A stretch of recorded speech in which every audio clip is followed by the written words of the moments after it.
5 reasons why you should watch Superman 4 right now. Number 5.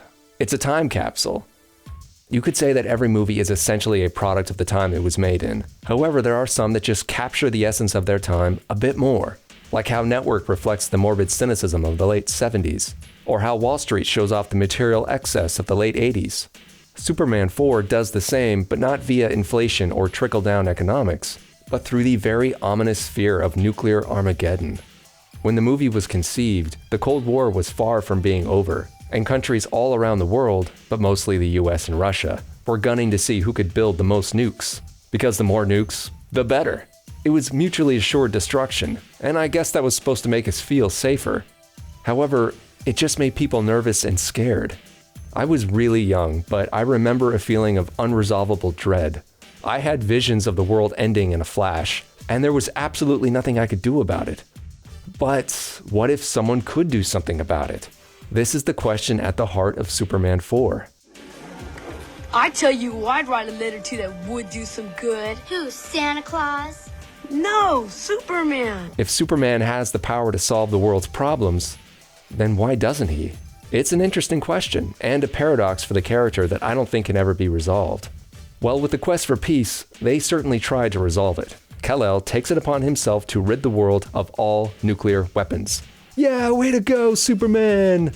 It's actually a sight to behold as he collects the world's nuclear arsenal and puts it into a giant space net.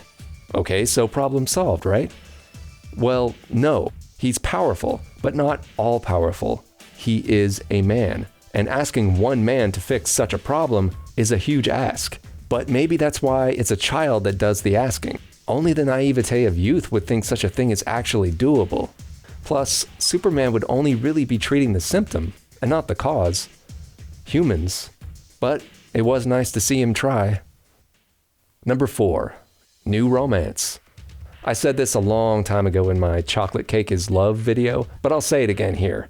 I don't like Lois Lane.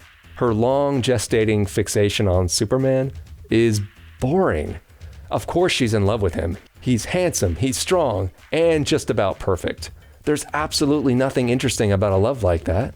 And this is why I'm thrilled whenever this romance is dropped in lieu of another. Here, we get a new character, Lacey Warfield, who actually has a thing for Clark. Sure, he's still handsome, but he's not smooth. Instead, he's dorky and clumsy. But Lacey doesn't mind at all. In fact, it kind of turns her on. It's really fun to see Clark get chased like this because it never freaking happens. Well, at least in the movies it doesn't. As for the comics, I couldn't tell you. However, Lois is still hung up on Superman, so this actually makes for a compelling love triangle. Now Kal-El has women hot for both of his identities. We even get a Madcap-style scene where Superman/Clark has a date with Lacey and Lois at the same time. Lacey is played by Mariel Hemingway, and she's just great. Not only do she and Reeve have pretty decent chemistry, but she makes the character of Lacey interesting all on her own. Lacey is the daughter of the mega-rich but morally deficient David Warfield, who has just taken over the Daily Planet, which goes to make for a pretty cool little subplot about journalistic integrity.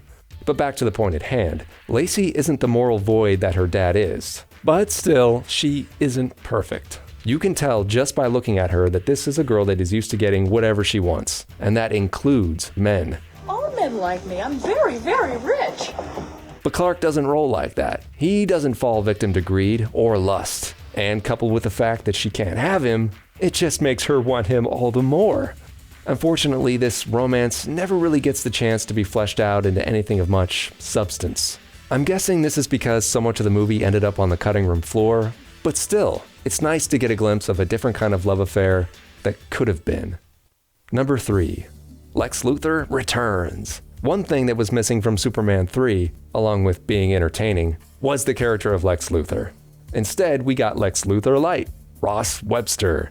The guy who played him, Robert Vaughn, is a damn good actor, but even he couldn't make a character like Ross Webster come close to having the same presence as Lex Luthor. Superman just works best when he's up against his arch nemesis. And thankfully, Gene Hackman reprised the role because, well, nobody else could have done it. Gene Hackman is a legend, and he brings such gravitas and scene-chewing goodness to the character that he inadvertently set the bar out of reach of any other actor. He's just that good. Plus, The subplot of creating another super being to take out Superman so that the world can go back to being on the brink is, at least, not another real estate scheme. So since we got Lex back, you think we get Otis too? But no, instead we get Lenny Luthor, Lex's hip nephew, as the new sidekick. Some probably think of Lenny as the Jar Jar Binks of DC, but I like him. I think he's funny. Right. And I realize I'm probably in the minority on that. Apparently, Cannon wanted to appeal to young people with this character, and you know what? It worked. At least for me it did. The chemistry isn't as good here as it was with Ned Beatty, but Jon Cryer does a good job, and he and his Uncle Lex make for a fun, deviant little pair. This was the last time that Gene Hackman played Lex Luthor, and although I wish the plot would have given him more to chew on, as well as more interactions with Christopher Reeve, this last little hurrah is far better than nothing. Number 2, Christopher Reeve as Superman. Superman 4 should be cherished because this was the last time we got to see Christopher Reeve as the Man of Steel. 8 years after the release of this movie, he was sadly left paralyzed from a horse riding accident. After the failure of the quest for peace, it was questionable if he would ever don the cape and tights again, but this accident sealed it as an impossibility. Tragic, but time goes on, and other men would eventually play Superman, like Dean Cain, Brandon Routh, and Henry Cavill. And although each of them did a fine job, none of them did it like Christopher Reeve. I think most of you would agree that Reeve was simply born to play Superman.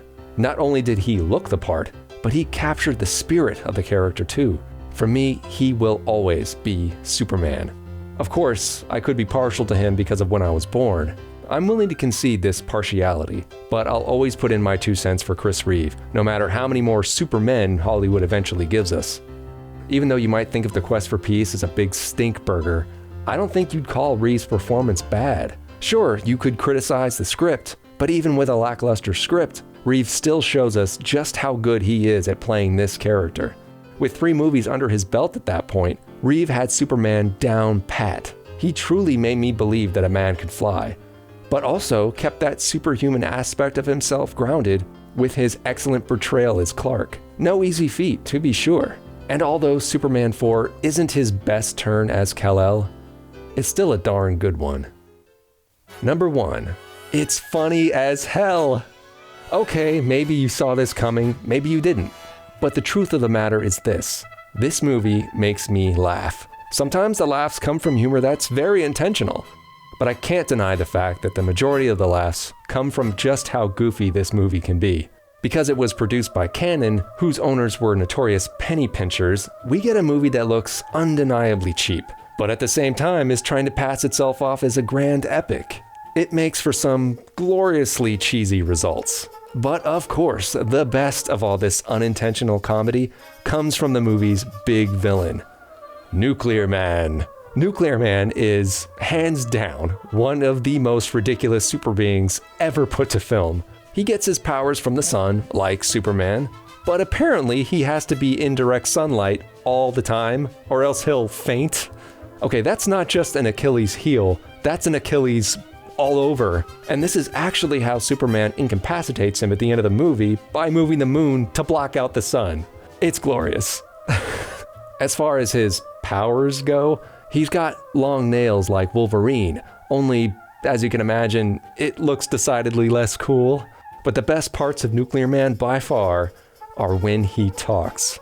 Destroy Superman. First, I have fun. Give it up, you'll never find me. If you will not tell me, I will hurt people. And when he roars, and boy does he roar. Oh man, it is so great. But it only works because the actor, Mark Pillow, plays it so straight, never leaning into the goofiness of it at all, but the unintentional bent of it all just gives it an extra dash of greatness. Okay, so there's my 5 reasons. Maybe you thought I was cheating with my number 1, but my love for this movie is unconditional, so no matter how it chooses to entertain me, I'll always accept it. If you haven't seen Superman 4 in a while, or if you've never seen it at all, do yourself a favor and put it on right now. I guarantee you, even if you love it or hate it, you will be entertained. Way to go, Superman!